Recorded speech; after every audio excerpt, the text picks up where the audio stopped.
Cancer ആകുമോ എന്ന ഭയത്താൽ പലപ്പോഴും ലക്ഷണങ്ങൾ വെച്ചുകൊണ്ട് വീട്ടിൽ തന്നെ ഇരിക്കുന്ന പലരെയും നമ്മൾ കണ്ടിട്ടുണ്ട്. പക്ഷേ ശരിക്കും അവരെന്താണ് ചെയ്യുന്നത്?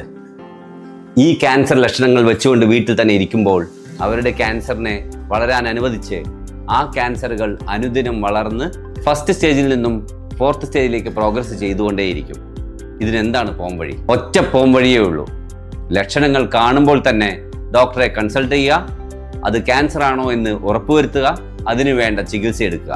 നേരത്തെ കണ്ടുപിടിച്ചാൽ എല്ലാത്തരം ക്യാൻസറും പൂർണ്ണമായും ഭേദമാക്കാൻ പറ്റുന്നതാണ്. ഞാനിത് പറയാൻ കാരണം കഴിഞ്ഞ ദിവസം എൻ്റെ OPയിൽ വന്ന ഒരു പേഷ്യൻറ്റിനെ കണ്ടുകൊണ്ടാണ്. അയാൾക്ക് 2 വർഷമായി മുഖത്ത് ഒരു മുഴയുണ്ടായിരുന്നു. പക്ഷേ അതിനെ അവഗണിച്ച് ഡോക്ടറെ കൺസൾട്ട് ചെയ്യാതെയിരുന്നു. അവസാനം ഈ മുഴ വലുതായി ബുദ്ധിമുട്ടുണ്ടാക്കുന്ന ഒരവസ്ഥയിലാണ് ഞങ്ങളുടെ അടുത്തേക്ക് വരുന്നത്. ഇപ്പോൾ അദ്ദേഹത്തിന് വേണ്ടി ഒന്നും ചെയ്യാൻ പറ്റാത്ത ഒരവസ്ഥയിലാണ് ഞങ്ങളിപ്പോൾ. നിങ്ങൾക്കോ നിങ്ങളുടെ ഫാമിലി മെമ്പേഴ്സിനോ ആർക്കെങ്കിലും ഇതുപോലെയുള്ള പ്രശ്നമുണ്ടെങ്കിൽ അതിനുള്ള ആകെയുള്ള പ്രതിവിധി നേരത്തെ കണ്ടുപിടിക്കുകയും ഈ അസുഖത്തിന് വേണ്ട ചികിത്സ നടത്തുകയും ചെയ്യുകയാണ്.